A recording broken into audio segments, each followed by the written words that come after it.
네, 이렇게 대학 시절과 그리고 군대 시절 얘기까지, 군 생활까지 들어봤고요. 이제 본격적으로 좀 법조인 시절, 그리고 비서관 시절 이야기를 좀 꺼내볼 때가 된 것 같아요. 드디어 법조인 얘기가 나왔습니다. 네네. 네, 이제 드디어 검사가 되셨는데, 검사 시절에 이제 서울중앙지검 특수 일부 수석 검사였다고 또 제가 들었습니다. 변호사님, 뭐 당시엔 검사였지만 정말 이 특수부 검사 중요한 자리잖아요. 특수부에서는 구체적으로 어떤 일을 하는지 그런 것도 좀 궁금합니다. 네. 네. 이제 검사님들이 여러 가지 일을 이제 나누어서 하는데 보통은 이제 고소고발 사건을 경찰에서 수사한 거를 이제 검사님이 그 기록을 받아서 네. 법원에 넘길 건지 아니면 그냥 여기서 내가 드랍시킬 건지 이런 걸 결정하는 게 주된 업무고요. 네. 그거 외에 아예 처음부터 검사장이 지시하는 사건 아니면 이제 어디 범정부적으로 필요한 사건에서 미리 처음부터 수사를 해 들어가는 수사가 있는데 그게 이른바 특별수사 특수라고 합니다. 그래서 네. 특별수사부의 줄임말이 특수부죠. 근데 네. 이제 그러니까 아예 처음부터 검찰이 사건을 발굴해서 수사하는 거라고 생각하면 되고요. 그래서 네. 이제 언론에 나는 대부분의 사건들이 사실은 특수부의 수사라고 보면 되겠습니다. 정치인이라든지 기업인이라든지 이런 경우가 대부분 특수부 수사다 네. 이렇게 이해하시면 되겠어요. 네. 크게 이슈가 되는 사건들을 주로 수사하시는 곳이 특수부다. 그렇죠. 이렇게 검사들은 생각하면 그래서 되겠죠. 특수부 특수부 검사가 되는 게 꿈 같죠. 그러니까 그쵸. 처음에 들어와서 네. 내가 조금 두각을 나타내서 네. 나는 특수부 검사가 돼서 이른바 그 영화나 막 이런 데서 하는 말 있잖아요. 거악을 척결하겠다 뭐 그쵸. 이런 검찰의 네. 핵심 같은 그렇죠. 느낌이니까요. 그렇게 그걸 네. 다들 원하죠. 이런 얘기를 듣다 보니까 궁금해지는 게 또 특수부 검사셨으면 소위 말해서 진짜 검찰의 핵심에서 일을 하셨던 거고 거칠게 말하자면 좀 잘 나가는 검사였던 건데 또 변호사로 개업을 하셨잖아요. 검사 일을 하다가 변호사로 개업을 하시게 된 그런 비하인드나 이유가 좀 궁금해요. 말씀드리자면 그것도 굉장히 긴 이야기인데요. 네. 일단은 제가 노무현 대통령 수사를 할 때 대검에서 근무를 했었습니다. 네. 대검에서 근무를 했고, 그러나 제가 직접 수사를 하던 검사는 아니었고 이제 딴 부서였고. 네. 그런데 이제 그때 대검 중수부에 수사하다가 노무현 대통령이 이제 불행하게 된 일이 있었죠. 그래서 맞아요. 그때 굉장히 제가 검사라는 것에 대해서 이제 깊게 생각을 해보게 된 계기가 됐고. 사실 그때 굉장히 부끄럽더라고요. 부끄러웠고 그다음에 이제 특수부로 이제 그 전부터 특수부 검사였으니까 대검에서 와서도 일을 하고 또 다음 임제에서 이제 특수검사로 일을 하게 됩니다. 그런데 특수검사로서 일하는 것이 저는 마음이 너무 안 편하다고 그럴까요? 그래서 그러니까 특수부는 어떻게 보면 네. 결론이 사실 정해져 있는 수사를 하는 거예요. 그러니까 타겟을 잡으면 무조건 구속시키는 약간 그렇게 돼서 구속이 될 때까지 네, 구속이 될 수사를 때까지 수사하는 거예요. 요즘 뭐 이슈가 되는 여러 가지 뭐 정치적인 사건도 네, 있지만 될 있죠. 때까지 하는 수사다. 제가 페이스북에도 한번 썼지만 이제 그게 어떻게 보면 특수부 수사의 본질 같은 것인가? 그럼 내가 일을 계속 해야 되겠네 나는. 근데 좀 회의감이 난 너무 이게 느껴지셨군요. 싫다, 네. 불편하다. 네. 그리고 제가 이렇게 사람을 이렇게 저도 나름 일 좀 한다고 해서 사람을 구속도 시켜보고 했는데 그게 굉장히 마음이 안 편해요. 이제 그럼요. 왜냐하면 저 사람도 결국 집에 가면 가장이고 한 네. 사람의 아빠이고 구성원인데. 남편일 텐데 네. 내가 굳이 내가 일을 하고 있을 필요 있을까 이런 생각을 사실 했어요. 그래서 결국은 내가 이게 길게 할 일은 못 된다. 다른 사람이 얼마든지 할 사람이 있다. 이러면서 사실 나오게 된 거죠. 그러면 약간 그런 일들을 회의감을 느껴서 네네. 변호사 일을 하는 것도 괜찮겠다 네. 하면서 좀 네. 바꾸게 되신. 네. 그러면 이렇게 두 분야를 다 경험해본 결과 제가 어느 정도는 유추가 될 것 같은데 네네. 검사랑 변호사 중에는 그러면 좀 변호사 쪽이 더 잘 맞는다고 생각을 하시는 걸까요? 저는 그랬어요. 그러니까 아까도 얘기했지만 검사를 하면서도 굉장히 좀 일을 잘한다는 소리를 제가 들었어요. 그런데 변호사를 그러니까 그건 너무 불편한 일이다 마음이 너무 불편한 일. 남을 이렇게 어떻게 보면 몰라요. 그 사람이 정말 죄인이라 하더라도 내가 그렇게 하고 싶지는 않은 거예요. 내가 그 사람을 구속시키고 이러고 그렇죠. 싶지는 않은. 근데 이제 변호사를 하게 되면 물론 잘못한 점이 있는 사람이라 하더라도 내가 좀 도와줄 수 있는 그 느낌이 좋아요. 그러니까 이제 변호하고 도와줄 수 그렇죠. 있고. 그래서 그것이 좋아서 저는 변호사가 더 적성에 맞다고 생각하고 더 좋아하고 있습니다. 그 일을. 예. 그렇죠.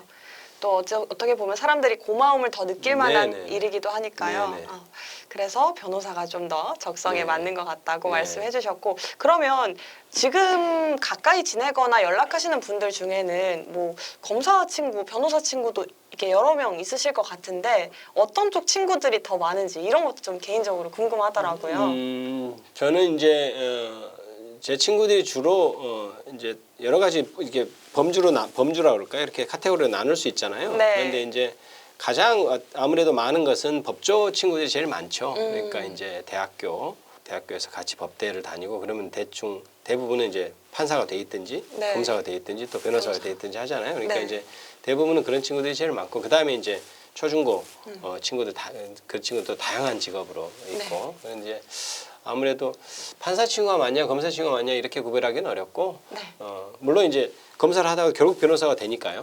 나이가 약간 또 들거나 하면 전업을 하니까. 그렇죠. 네. 그래서 이제 법조 친구들이 제일 많고 그래서 제가 사실 페이스북에 이제 검찰에 대해서 비판하는 기사도 많이 쓰는데 제 페이스북 친구 중에 상당히 많은 부분이 또 검사하거나 검사를 하고 나와서 변호사하는 분이거나 이럴 거예요. 그래도 또 일을 그런- 하셨으니까요. 그렇죠. 그럼에도 불구하고 내가 맞는 얘기는 해야 된다 해서 정확히 쓰고 있습니다. 네. 그러면 또 법조계는 좀 두루두루 네, 면이 있는 그렇습니다. 걸로. 예. 네, 아무래도 전업도 많이 하시고 하시다 보니까. 그렇죠. 이제 뭐 네. 판사 친구들도 굉장히 많아요. 예. 음. 근데 재밌는 건 네. 이게 이제 지금은 이제 로스쿨 체제입니다만은 사법연수원에서 이제 판사, 검사, 변호사를 나뉘잖아요. 네. 그런데 사법연수원에서는 똑같이 출발했는데 한 판사, 검사를 지금 한 20년 이상 다 했잖아요. 네. 사람이 다 좀 달라져 있어요. 아, 그런가요? 직업별로 좀 달라. 그러니까 약간 성향이 바뀌나 예, 봐요. 완전히 달라요. 그래서 저러지 않았는데 이런 면이 있네, 뭐 이런 모습들이 좀 보이고 해서 구체적으로 얘기하기는 어렵지만, 네. 약간 지인들의 새로운 모습을 예, 보게 되기도 하고. 사람들이 약간 그 틀에 맞춰서 달라진 것을 보면 신기합니다. 뭐 직업답게 바뀌는 모습들이 있죠. 예, 많이 네. 많이 달라져요. 한 네. 20년 지나면 많이 달라져 있고, 그래서 저는 사실은 제 개인적으로는 이제 네. 뭐 검사 아직 하고 계신 분도 있고 하지만. 제 개인적으로는 검사를 빨리 그만뒀던 것을 잘한 일이라고도 생각하고 있어요. 저는 사실은. 예. 또 성향에 맞고 이런 일을 네. 빨리 찾아가는 것도 네, 방법이니까요. 그래서 개인적으로는 또 만족을 하시는 걸로. 네, 만족하고 있습니다. 네. 그럼 변호사님 좀 검사 하던 시절에 좀 기억에 유독 남는 그런 사건이 있나요? 보통 이제 검사들이 기억에 남는 사건을 이제 물어보면 자기가 잘한 사건을 이렇게 보통 생각하잖아요. 네. 잘한 사건을 생각하는데 저는 오히려 제가 칼을 거뒀던 사건을 저는 가장 잘했던 사건으로 기억을 해요. 그게 뭐냐면 제가 이제 순천지청에 가서 특수검사를 하는데 특수검사는 사실 뭔가 수사를 시작했을 때 아까도 말씀드린 것 같은데 네. 이게 실패하면 굉장히 뭐랄까요 능력의 의심을 받게 돼요. 그렇죠. 위에 부장이나 너는 왜 일을 그렇게 못해? 뭐 해내는 게 없네 이렇게 하기 때문에 검사들이 그에 대한 굉장히 압박을 느끼죠. 그래서 네. 어떻게라도 막 이렇게 하려고 사실 그래서 별건수나 이런 문제들이 저는 터지는 거라고 생각하는데요. 네. 저는 지금까지 살면서 가장 잘했던 일이 뭐냐 검사로서 한다면 그때 순천지청에서 모 그 지방자치단체장 군수가 뇌물을 받았다는 첩보가 들어왔어요. 그래서 그 사건을 쫙 수사에 들어갔는데 이게 결국은 아니고 모함이란 것이 좀 밝혀진 사건인데 네. 그게 억지로 어떻게 하면 기소도 어떻게 해볼 수 있을까 이렇게 고민도 될 수 있는 사건인데 제가 그때 과감하게 그랬어요. 이건 하지 않는 게 맞다. 왜냐하면 이 사람이 실제로 뇌물을 받은 것도 아니고 다른 사람이 이 군수를 엮어서 계속 군수의 어떤 뭐 이렇게 약점을 잡아서 계속 편집을 뭔가를 이렇게 하려고 하는 일인데 그래서 녹음도 하고 막 이랬던 건데 검찰에서 과감하게 이거는 무혐의 처리하는 게 맞다고 해서 제가 정말 이게 칼을 거뒀다고 할까요? 네. 이건 안 하겠다 이렇게 했던 사건인데 사실 전 제 나름대로 그렇게 하기 굉장히 힘들었을 거다. 다른 검사였다면. 보통 특수보험사는 잘 하기 힘든 일인데 나는 그때 네. 그렇게 했던 것을 굉장히 자랑스럽게 생각하고 있어요. 그래서 오히려 그때 제보했던 사람이 여러 가지 따져보니까 여러 가지 잘못한 점들도 있고 그 사람을 제가 구속을 시켰던 그런 기억이 있고 그런데 네. 이제 결국은 나중에 수사를 다 하고 결과를 그렇게 내놓고 보니 지역사회에서 제대로 수사를 했다라는 저는 평을 받았어요. 그래서 네. 그걸 가장 자랑스럽게 생각하고 지금도 가장 크게 기억하는 사건입니다. 결과적으로는 큰 네. 득이 됐고 예. 뭐 칼을 거둔 게 어떻게 보면은 내 입장에서는 하면 안 됐던 그렇죠. 일이었지만 네. 그래도 어쨌든 진실을 위해서 그렇죠. 네, 제가 힘쓰신 거고요. 실적은 제가 못 낼 수 있어도 네. 실체의 그래도 관계에 억울한 일 맞게 없게 억울하지 하고. 않겠다 이런 자부심이 있죠. 그 네. 사건에 있어서는. 네. 네. 그래서 사실 그 사건을 가장 내세웁니다. 저는. 네, 예. 자랑스럽게 느끼실 만한 예. 사건이었네요. 그렇습니다. 예. 그러면 또 변호사 일도 또 하셨는데 변호사님 지금 이렇게 진행하시는 사건은 또 어떤 사건이 있는지 그런 것도 궁금해요. 지금 이제 아무래도 지역 사회에서 이제 활동하느라고 이제 변호사 일을 조금씩 이렇게 네. 줄여가고 있고 이제 그쵸. 새로운 사건 잘 안 하고 있는데요. 그래도 가장 중요하게 하는 것이 지금 이재명 민주당 대표의 이제 그 양반의 최측근이라고 이른바 불리우는 네. 김용 네. 민주연구원 전 민주연구원 부원장님. 부원장 네. 사건을 지금 이제 수사부터 재판까지 관여했고요. 제가 이른바 총괄이라고 해서 여러 변호인단하고 같이 이렇게 이끌고 네. 재판까지 했고요. 지금 그게 이제 다 재판도 끝나서 11월 30일에 네. 선고가 이루어지는데 저는 변호사로서 아주 만족스럽게 잘했다고 생각하고 있습니다. 아마 결과도 조심스럽게 좋을 거다 이렇게 생각하고 있습니다. 예. 좀 잘 진행이 되고 있다 이렇게 말씀을 해주셨는데 저도 언론을 통해 접하지만 검찰 측 입장도 있더라고요. 그래서 뭐 증거가 충분하다 이런 말도 저도 좀 들었는데 이런 부분에 대해서는 또 변호사 입장에서 어떻게 생각하시는지도 궁금해요.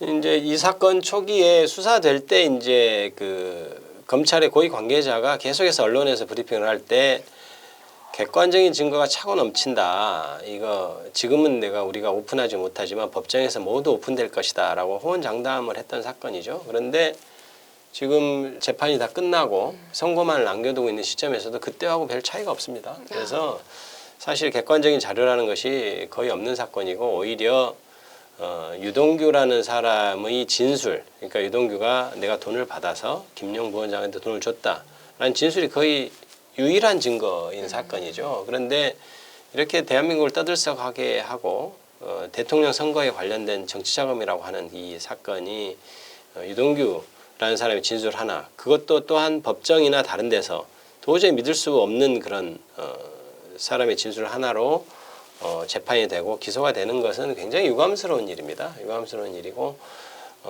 심지어 또 하나는 뇌물로 또 추가로 기소한 사건 같은 경우는 애초에 뭐 여러 가지 뭐 비판할 점이 있습니다만 애초에 정치자금법 위반이라고 검찰이 생각하고 수사도 그렇게 해왔던 사건인데 나중에 보니까 공소시효가 다 지나니까 갑자기 뇌물로 하면 공소시효가 늘어나거든요.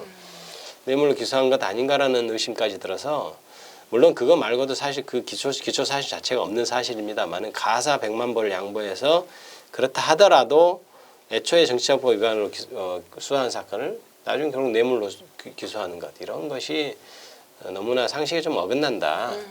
그래서 이것을 유죄로 선고하는 것은 도저히 상상할 수 없다. 이렇게 저는 생각하고 있습니다.